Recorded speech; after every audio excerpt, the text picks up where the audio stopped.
समाचार दर्शन को सब्सक्राइब करें और बेल आइकन दबाएं। दोस्तों, स्वागत है आपका समाचार दर्शन में। छत्तीसगढ़ मीडिया कर्मी सुरक्षा विधेयक सन 2023 विधानसभा में पास। पत्रकार हित में विधेयक लाने वाला पहला राज्य बना छत्तीसगढ़। मीडिया कर्मियों में खुशी की लहर। छत्तीसगढ़ के पत्रकार अब बेखौफ होकर कह सकेंगे अपनी बात। बोले सीएम बघेल, हमने जो वादा पत्रकार साथियों से किया था वह आज पूरा किया। बोले सीएम बघेल, लोकतंत्र का चौथा स्तंभ निर्भीक होकर जनता की आवाज उठाए और जन भागीदारी निभाता रहे, ऐसी हमारी सोच। छत्तीसगढ़ के सीएम भूपेश बघेल द्वारा पत्रकारों के लिए लाया गया सुरक्षा विधेयक सन 2023 मील का पत्थर साबित होगा। छत्तीसगढ़ सीएम द्वारा पत्रकारों के हित के लिए में लाया गया निर्णय अति सराहनीय है। वे इसके लिए धन्यवाद के पात्र है। सुरक्षा विधेयक से छत्तीसगढ़ में पत्रकारिता के क्षेत्र में सेवाएं दे रहे पत्रकारों में न्याय की उम्मीद जगी है। विधेयक में पत्रकारों को किसी भी प्रकार की हानि पहुंचाने पर उसकी भरपाई का आश्वासन सरकार द्वारा किया गया है। सीएम बघेल ने कहा कि विधेयक के आने के बाद पत्रकार निर्भीक होकर पत्रकारिता कर सकेंगे। वैसे आमतौर पर पत्रकार निर्भीक होता है। सुरक्षा कवच मिलने के बाद छत्तीसगढ़ के पत्रकार अब और अधिक बेखौफ होकर अपनी बात रखने में सक्षम होंगे। बता दें कि पत्रकारों के हितों में इस प्रकार के विधेयक की भारत के हर राज्य में आवश्यकता है, क्योंकि पत्रकार ही है जो आसानी से उत्पीड़न का शिकार हो जाता है। उत्तर प्रदेश के पत्रकारों को ऐसे ही किसी एक विधेयक की लंबे समय से प्रतीक्षा है जो उनके हितों की रक्षा की सुरक्षा कर सके। पत्रकार हितों में इस विधेयक के आने के बाद आशा जताई जा रही है कि छत्तीसगढ़ सरकार द्वारा पारित यह विधेयक अन्य प्रदेशों के लिए नजीर बनेगा और पत्रकारिता जगत के लिए मील का पत्थर साबित होगा। आज विधानसभा के लिए ऐतिहासिक दिन और पूरी छत्तीसगढ़ के लिए ऐतिहासिक और हमारे पत्रकार साथियों के लिए बहुत ही अविस्मरणीय दिन रहा है, क्योंकि आज छत्तीसगढ़ मीडिया कर्मी सुरक्षा विधेयक न केवल प्रस्तुत हुआ बल्कि पारित भी हुआ है। हमारे पत्रकार साथी जो अपने जान जोखिम में डालकर अंदरूनी क्षेत्रों में जाकर खबर लाते हैं, बहुत सारे ऐसे लेख भी लिखते हैं जिससे उनको, उनके परिवार के लोगों को खतरा बढ़ जाता है। साथ ही जनहानि के साथ धनहानि की भी संभावना बन जाती है।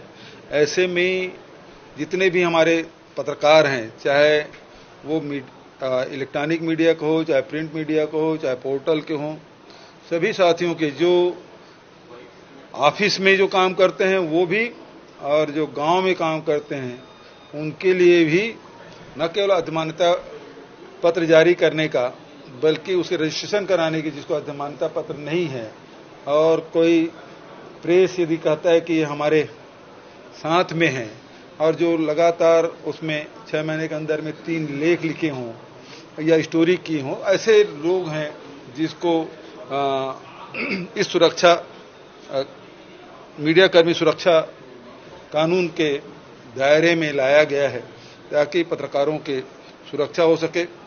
जे उनके साथ कोई शासकीय कर्मचारी यदि दुर्व्यवहार करते हैं या फिर उनकी शिकायत के लिए भी एक समिति बनी है जिसको बहुत अधिकार संपन्न बनाया गया है, तो प्रदेश स्तर पे होगा और उसमें पत्रकार भी होंगे, उसमें अधिकारीगण भी होंगे। तो वो सब मिल के 6 लोगों की समिति बनेगी जिसके माध्यम से उसे सुनवाई की जा सकेगी और आवश्यक निर्देश भी दे सकेंगे और दंड भी का प्रावधान है। यदि उससे संतुष्ट नहीं होते तो अपील की भी प्रावधान रखा गया है। लेकिन यदि कोई गलत शिकायत करता है तो उसके भी उसमें दंड के प्रावधान रखे गए हैं। तो इस प्रकार से देश में इसकी चर्चा भी थी, प्रदेश में इसकी बहुत दिनों से प्रतीक्षा थी।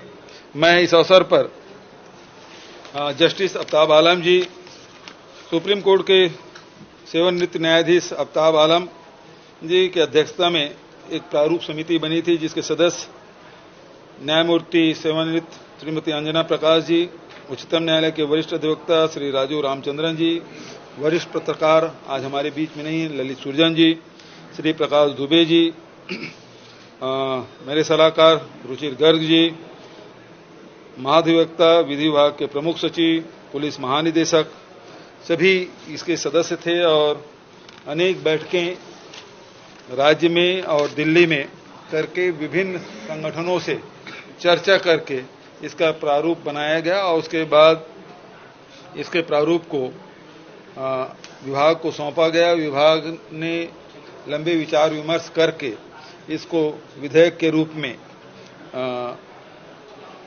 रूप दिया गया और इसे राज्यपाल से अनुमति लेकर विधानसभा में प्रस्तुत किया गया और आज वो पारित हुआ है। लेकिन दुर्भाग्य ये है कि विपक्ष इसके लिए सहमति तो दिए, लेकिन इसमें चर्चा में भाग नहीं लिए। किन कारणों से नहीं लिए वो अलग बात है, लेकिन कुल मिला के जो उनकी मंशा थी, अजय चंद्राकर जी बोलने खड़े भी हो गए, लेकिन बाद में उसके साथियों ने बिठा भी दिया। तो ये बहुत दुर्भाग्यजनक है कि ऐसे विधेयक जो मूल विधेयक है और पहली बार छत्तीसगढ़ की विधानसभा में प्रस्तुत हुआ है, तो विपक्षी साथियों को भी इसमें अपनी राय रखनी थी, जो नहीं हुआ। ये बेहद दुर्भाग्यजनक है।